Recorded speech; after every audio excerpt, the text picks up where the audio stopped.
तू आदित्य नगरकर बद्दल सांगितलेस आदित्यला आणि घरच्यांना? आई,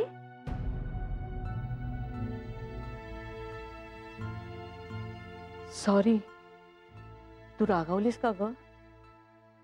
नाही नाही, रागावले नाहीये, पण तू अचानक विचारलंस असं. अचानक असं नाही ग, बरेच दिवस हे प्रश्न माझ्या मनात आहेतच, पण मन खात होतं. एक तर तेव्हा मी तुझ्या बाजूने उभी राहिले नाही, तुझ्या मनाविरुद्ध तुझं लग्न लावून दिलं. मनाविरुद्ध संसार करणं काय असतं हे मला माहितीये ग. तुला बघितलं ना की खूप गिल्टी वाटायचं ग, पण नंतर माझ्या लक्षात आलं की तू खूप सुखात आहेस, तेव्हा थोडं दडपण कमी झालं ग. आणि मग अनुभवातनं आदित्य, त्याच्या घरची माणसं, ती लाख मोलाची आहेत हे कळलं ग. पण मेघना, मग असं वाटायला लागलं ना की आपण आदित्यच्या घरच्यांशी खोटं वागतोय का? तुझ्या प्रेमाविषयी त्यांना सांगायला हवं होतं ग. ते कॉपी प्रकरण झालं ना त्यावेळी सुद्धा असंच. आई, तू आता म्हणत असशील ना की मी इतकी सुखात आहे तर ही मागचं प्रकरण का उकरून काढतेय, पण अगं तुझ्या घरची माणसं इतकं खरं आणि स्वच्छ आयुष्य जगतात ना की त्यांच्या पुढे आपला खोटेपणा टाकण्याशिवाय पर्यायच राहत नाही. पण जाऊ दे, तू हे सगळं विसरून जा. मागे वळून पाहू नकोस. पण आई, तुलाही असंच वाटतंय ना की त्यांना सगळं खरं सांगावं? मेघना, आता मला कळतंय तू आमच्या खोटेपणावर का रागवायचीस ते.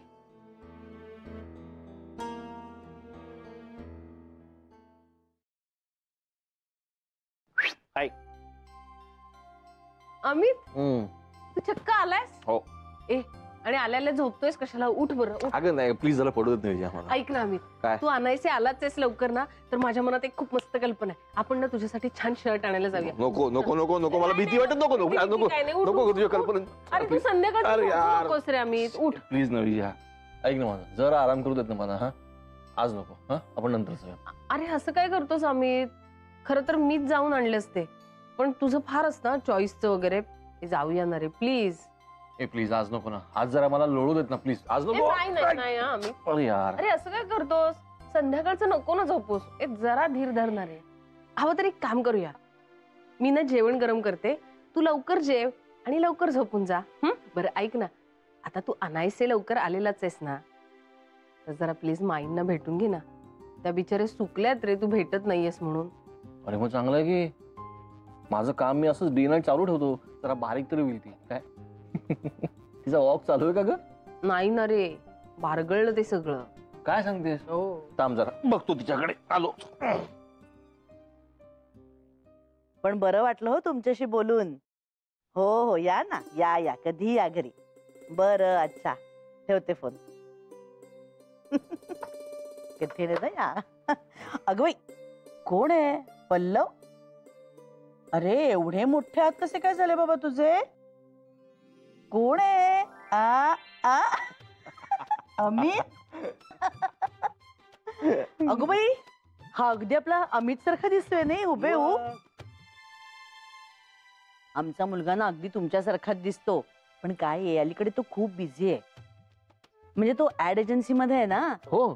त्यामुळे शूटिंग असतात, मीटिंग्स असतात, त्याला खूप सेशन्स असतात, त्यामुळे भेटच होत नाही अलीकडे आमची. काय होतं, सकाळी सकाळी लवकर निघून जातो आणि आमची मध्यरात्र होते तेव्हा तो येतो, त्यामुळे भेटच नाही ना. हो ना, खूप दिवसात भेटलेलं नाही. हो ना. पण बरं वाटतं यार. Home sweet home. हो ना. नाही, नानांकडे मी तक्रार केली होती की अलीकडे भेटतच नाहीये मला माझा लेक, पण खूप बरं वाटतं रे. जेव्हा असं कळतं ना आम्हाला की आपली मुलं खूप बिझी आहेत, तेव्हा बरं वाटतं. असेच कामात बुडालेले राहा. कसं आहेस बाळा? मस्त, एकदम मजेत. खूप दिवसांनी ना असं मनासारखं काम करायला मिळतं, त्यामुळे खूप बरं वाटतंय. अरे काय, घरात सगळं आलबेल आहे ना? तुझा वॉक काय म्हणतोय? नाही 2 दिवसात बंद पडला असं कानावरती आलं. काय नाना? ए बाबा मला विचारू नकोस, तो विषय नाजूक आहे, माझा बळी पडायचा. काय पण अगदी नाटक चालू आहे. जणू काही कोकरूच ना तुम्ही बळी जायला. चिडली चिडली चिडली. काही चिडले बिडलेले नाही आम्ही. अरे पण एका मागून एक चालूच होतं ना आपल्याकडे. आधी ते मयुरीचं प्रकरण झालं, मग मेघनाचे आई बाबाच आले ना आपल्याकडे. आता त्यांना असं घरात एकटा टाकून कशी जाणार ना मी वॉकला वगैरे. नाही बरोबर आहे, बरोबर आहे. मग त्या दोघांनी घेऊन जायचंच ना बरोबर वॉकला. काय हा म्हणजे जाताना तिघं आणि येताना सुरेश रावांच्या मागे त्यांचे 4-5 भक्त बाबाजी बाबाजी करत. बघा, चिडवायचं नाही असं म्हणता म्हणता स्वतःच सुरू होतात आणि चिडवायला लागतात त्यांना. आणि त्यात काय आता तू सापडलायस ना आज, मग काय उतच आलाय. अरे दादा अगो बाई, आज हे महाशय कसे काय बुवा लवकर आले घरी. चला, तुमची टोळी पूर्ण झाली. हा पण माझ्या वाघिणी आज कुठे दिसत नाहीयेत त्या. नाही पण तू घाबरू नकोस. काय आज माझे दोन्ही छावे जरा बिझी आहेत. ओ, मोठा छावा जरा बऱ्याच दिवसाने आला ना, त्यामुळे त्याला त्याच्या टायगरेस कडे रिपोर्ट करायला लागणार. आणि छोट्या छाव्याचे श्वशूर जरा आज रवाना होत आहेत ना, त्यामुळे त्याची ड्युटी तिकडे लागलेली आहे. जातीने लक्ष घालणार आहे तो, रवाना होतात की नाही याकडे. मग काय रे, अगं विरह आहे बाबा एवढ्या दिवसांचा, हो की नाही? अरे काय यार दादा, तू पण मिस सापडलो काय तुला? म्हटलंय लाजला बघा. कसं गेला बघा असून. काय झालं? नाही आपणही या. मी नाही, आम्हाला जरा एकांत हवाय. ओ हो ऑल द बेस्ट. काय हो? हा काय गंमत घे.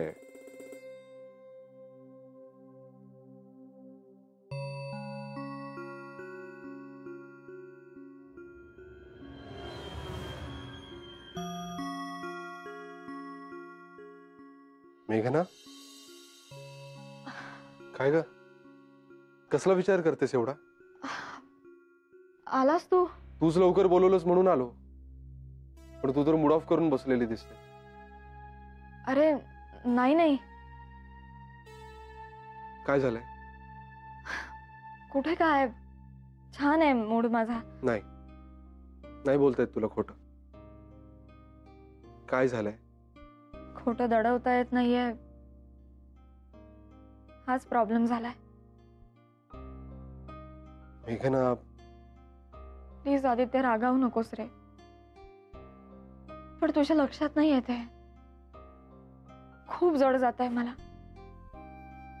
अरे आपल्या घरात कधीच कोणीच कोणतीही गोष्ट दडवून ठेवत नाही, म्हणून तर आपल्या घरात इतकं स्वच्छ वातावरण आहे. सगळे एकमेकांशी अगदी स्पष्ट बोलतात. हा, प्रसंगी मतभेद होतात, पण कोणी काही दडवून ठेवत नाही रे मनात. आज आईने सुद्धा विचारलं मला की तू सगळं सांगितलंयस का म्हणून. आईने विचारलं असं? तिला रिस्क कळली नाही यातली? नानामाईंनी त्यांना ज्या प्रकारे ट्रीट केलं, बाबांचा खोटेपणा पोटात घातला, त्या सगळ्यामुळे हेलावून गेली रे ती. इतक्या चांगल्या माणसांपासून, इतक्या खऱ्या माणसांपासून मी माझ्या आयुष्यातली इतकी मोठी गोष्ट लपवून ठेवणं योग्य नाही असं वाटलं तिला. उद्या त्यांना बाहेरून हे कळलं तर त्यांचा माझ्यावरचा विश्वास कायमचा उडून जाईल ना आदित्य. हे काय डोक्यात घेऊन बसलीस तू? आणि आईला आज हे जाणवतंय? अगं मग त्याच वेळी सगळं सांगायचं ना, जेव्हा आपल्या लग्नाचं ठरत होतं. भूतकाळ आहे तुझा तो, आणि तो उगाळण्याची काहीच गरज नाहीये. आणि मेघना प्लीज, मला अशा सिच्युएशन मध्ये नको टाकूस की जिथे पुन्हा एकदा निर्णय माझ्या हातात नसेल.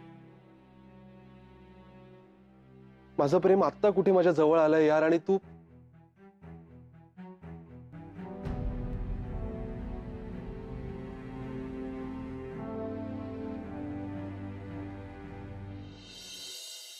जय हो जय हो.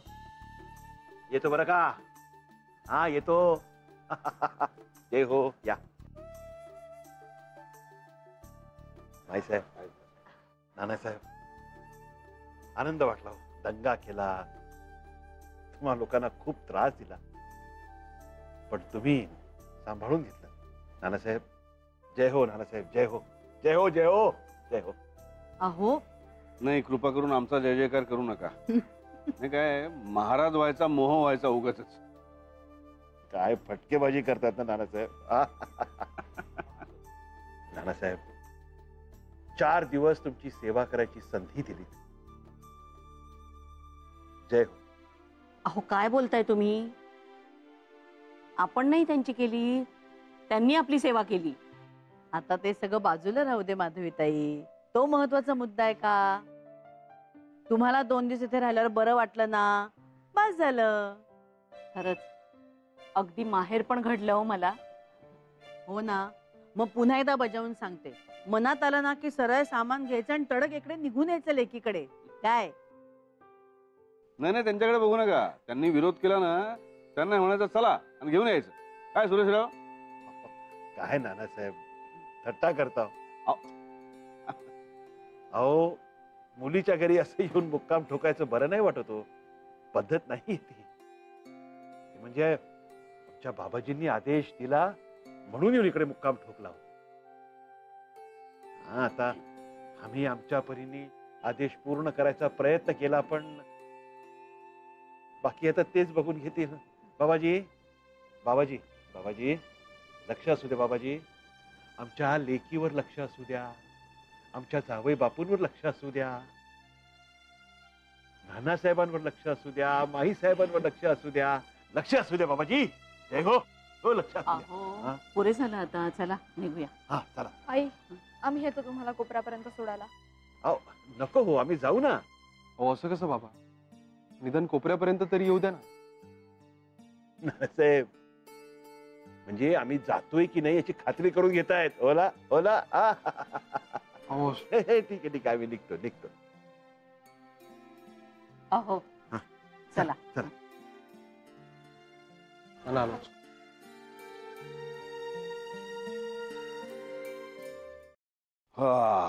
चला. चला, झाले बाबा एकदाचे बाबाजी रवाना. हो ग बाई, यावेळेला अगदी कहरच केला हो त्यांनी. हो, पण ते जप प्रकरण वेळीच थांबवलं नसतं ना, काय खरं नव्हतं आपलं मग पुढे. पण काय हो, हे बाबाजींच्या मोहिनीतून ते कधीच बाहेर पडणार नाहीत का हो? कठीण आहे, पण अशक्य नाही. काय माहिती काय, त्यांच्या मनात ना खोल भीती आहे. बसेल नाही तर काय, नोकरीत इतका गोंधळ घालून ठेवलाय. तेच ते उद्योग, भानगडी, अफरातफरी, खोटेपणा सगळं बाहेर येईल की काय, त्यामुळे जगासमोर आपली नाचक्की होईल की काय, अशी सतत भीती असते त्यांच्या मनात. काय ग बाई. आणि म्हणून मग त्यांना असा तो 24 तास त्या बाबाजींचा आधार लागतो. आणि त्यात आपले सरदेसाई, राणे, मेहता यासारख्या गोड माणसांशी कधी मैत्रीच केली नाही त्यांनी. अरे शुद्ध स्वच्छ मैत्रीतून केवढा आधार मिळू शकतो हे माहितीच नाही त्यांना. तुला सांगतो, थोडे दिवस इथे राहिले ना, खूप खूप फरक पडेल त्यांच्यात. खरंय हो.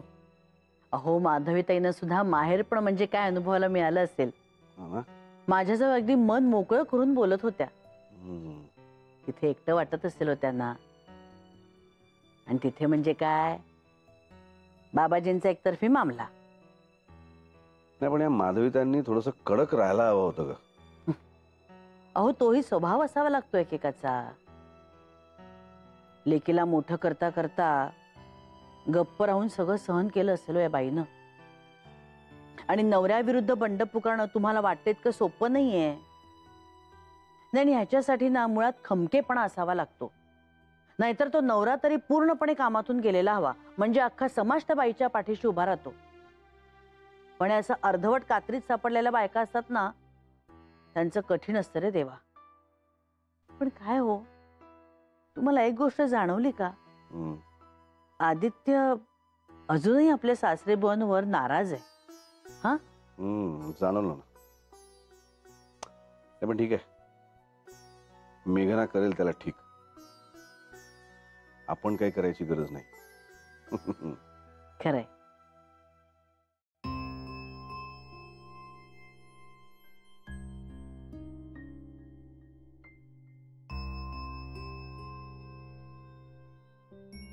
गेले एकदाचे आई बाबा घरी. काय ग, बोलत का नाहीयेस? नानामाईंनी सगळं सांभाळून घेतलं रे, पण जे घडलं त्याची लाज वाटणारच ना मला. नको होतं असं सगळं व्हायला. आय अंडरस्टँड, पण यात तुझा काहीच दोष नाहीये. तू नको त्याचं ओझं मनावर घेऊस. आणि जिथे माझा दोष आहे तिथे, मेघना तू का पुन्हा त्या विषयावर जाते? कारण माझ्या मनाला त्याची टोचणी लागली आदित्य. लग्नाच्या पहिल्या रात्री तुला सगळं सांगितल्याशिवाय जशी चैन पडत नव्हती मला, तसं झालंय. पावलोपावली मला घरातल्यांच्या निस्वार्थी मायेचा, न्यायबुद्धीचा, मोठेपणाचा प्रत्यय येतोय. त्यांच्याशी मी खोटी वागले हे त्यांना सांगितल्याशिवाय मी माझ्या नजरेत नाही स्वच्छ होणार. मनाच्या आरशात स्वतःला बघताना माझी नजर झुकते आदित्य. मला नाही वाटत तसं. आणि तू माझ्या जवळ तर सगळं खरं सांगितलं होतंस ना. आणि घरी सांगायचं नाही हा निर्णय माझा होता, आणि तेव्हा तो तुला पटला होता मेघना. मग आता सगळं चांगलं झालंय तर काय फरक पडतोय? अरे सगळं चांगलं झालंय म्हणूनच एवढासा सुद्धा खोटेपण नकोय मला. बोलूया आपण हवं तर पुन्हा, पण लादत नाहीये मी. रिक्वेस्ट करतोय, नको सांगूस घरी, निदान आत्ता तरी. अरे पुरे हो. उन्हाळा, खूप उन्हाळा आणि अति उन्हाळा, एवढे 3च ऋतू आता राहिलेले आहेत. माणसाच्या आधाशीपणामुळे, बेपर्वाईमुळे या पृथ्वीचं आरोग्य धोक्यात आलेलं आहे. उपयोग काय त्या मानव प्राण्याच्या अद्वितीय बुद्धिमत्तेचा? प्राणी बरे ना, निसर्ग चक्राशी इमान राखतात, निसर्गाचा समतोल राखतात. काय होणार आहे ते निसर्गालाच माहित. हे घ्या आले लाडक्या सासरेबुवांना घरी सोडून. काय हो, पण तुम्ही का अजून जागे आहात? अरे काही नाही, पृथ्वीच्या संभाव्य अवस्थेबद्दल एक लेख वाचला आणि जरा अस्वस्थ झालो होतो. मग माझी अस्वस्थता मी कोणाकडे काढणार? माझ्या मोराम्याच्या बरणीकडे. अहो त्यात मावते माझी सगळी अस्वस्थता. माणूस पृथ्वीला भकास उजाड करतोय, आणि हे सगळं करत असताना आपणच आपलं किती नुकसान करून घेतोय हे मान्यच करत नाही. पण अशी सत्याकडे पाठ फिरवल्यामुळे भविष्यात आपलं किती मोठं नुकसान होणार आहे हे कळतच नाहीये त्याला. आकडेवारी आणि तथाकथित उपाययोजनांची धुळफेक करून काय होणार आहे? याची स्वतःची फसवणूक खूप घातक असते रे. असो, नेव्हर एंडिंग स्टोरी आहे. जाडे तुम्ही झोपा, दमला असाल ना, झोपा.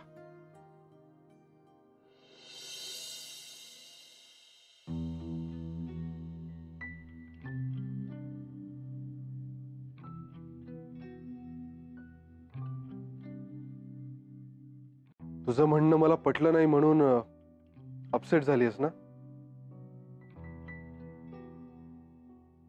नाही रे, असं म्हणू शकते मी, खोटं खोटं. पण एकतर ते मला लगेच कळेल, आणि दुसरं म्हणजे माझं मन राखण्यासाठी किंवा मला बरं वाटावं म्हणून तू खोटी खोटी मान डोलावलेली नाही आवडणार मला. बघ, तिथेच येऊन पोचलास. मला म्हणायचंय तिथे आपल्याला असं वाटतंय की आपल्यात मतभेद आहेत म्हणून, पण असं नाहीये आदित्य. अगदी उलट आहे. आपल्या दोघांनाही आपल्या नात्यात खोटेपणा नकोय. इतकं सोपं नाहीये ते मेघना. खूप खूप कॉम्प्लिकेटेड आणि डेलिकेट आहे. का कळत नाहीये तुला? मला फक्त इतकंच कळतंय की खूप हर्ट केलाय तुला. And now, at any cost, I don't want to hurt you. मी खूप हट्टीपणा करते ना रे आदित्य. मला इतका फुलासारखा जपतोस आणि मी मात्र वेडी आहेस का तू? तू कधी पर्पजली हर्ट करशील का मला? Never ever. मग उलट मला तुझ्या खूप जवळ यायचंय. तुझ्यासारखंच माझंही मन मला नितळ करायचंय.